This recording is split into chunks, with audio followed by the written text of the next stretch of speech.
Want help to grow your business? Download Bryn, the world's first business advisor in your pocket. To find out more, visit bryn.ai or search the App Store today.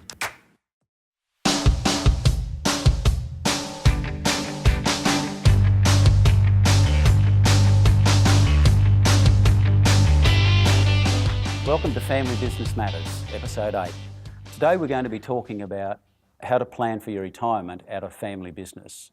And with me today I have Mr. Daniel Dumble, owner and director of Arete Finance, and Mr. Ben Law, owner and director of Exceed Financial.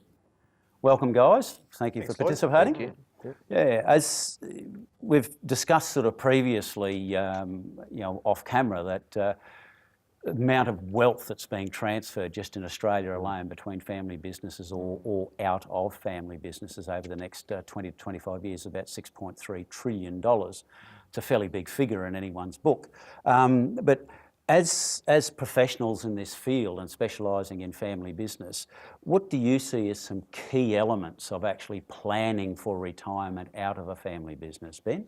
Well, I think, Lloyd, the first port of call is that the dreaded R word can be quite an interesting conversation to have with family businesses.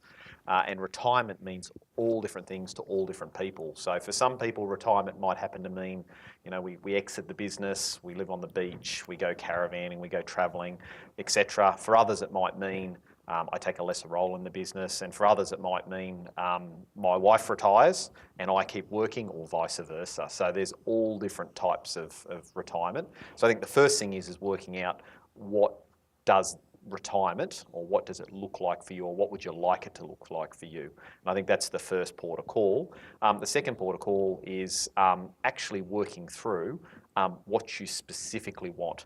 So not only what does retirement look like, but what do you specifically want? Do you want to be still involved in the business? Do you still want to have control? Do you want to completely exit the business? Do you want to be exposed to the business risk? How much money do you need to live off? Where are you going to fund that money from, etc. So I think education and thinking about the process first is the most important thing.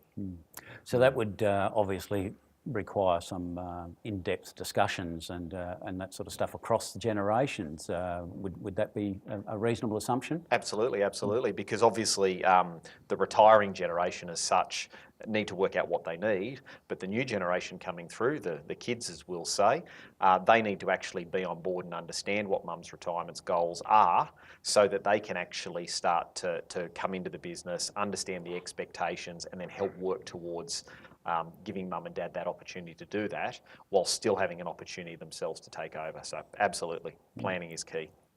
And Dan, from your perspective as a financier, sort of how does that play out in your processes and that sort of thing? Yeah, that's a good point, Lloyd.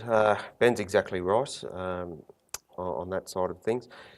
The banks, more and more these days, are wanting to know what the succession plan is, what the retirement plan is going to look like. They actually can see it as a major risk. For example, siblings coming through to take over the business, are they going to change the strategy of the business? Are they going to be taking on more debt, and that puts the business further at risk? Will there be a requirement to raise debt to actually pay out mum and dad? The earlier you can engage a bank with your succession plan and your retirement plan and get them on board for with that, the better. It's going to be more seamless at the end of the day, and you can achieve what you want to achieve in retirement. And so you were talking about there, Ben, about sort of, it's that horrible big R word, and It is. And so what do people normally think when they go, crikey, is it time for me to move on, and that sort of thing? So is it that they need to hand over something, or they need to let go of something, and sort of how does that play out from a planning point of view, but inside the actual bowels of the business, I suppose, which is probably where the finance might be sitting and that sort of thing. So how do you go about those sorts of things? Well, I think the first thing is that depending on where they are in the life cycle or their life cycle or the business's life cycle, generally when people start thinking about retirement, the rule of thumb is they should have started 10 to 15 years before then. That's normally the way it happens. And if you ask someone before they're ready to start planning for retirement, what are you going to do for retirement? Normally they say, I either have no idea or I intend to work forever. And that's something I've heard many, many times over the year, is ask the patriarch of the family when they're going to retire, and they say when they carry me off in a box. Invariably, as people get older, that changes as they start to their grandkids come along and those sorts of things, and potentially their other half might decide that no, they want to do some different things in life.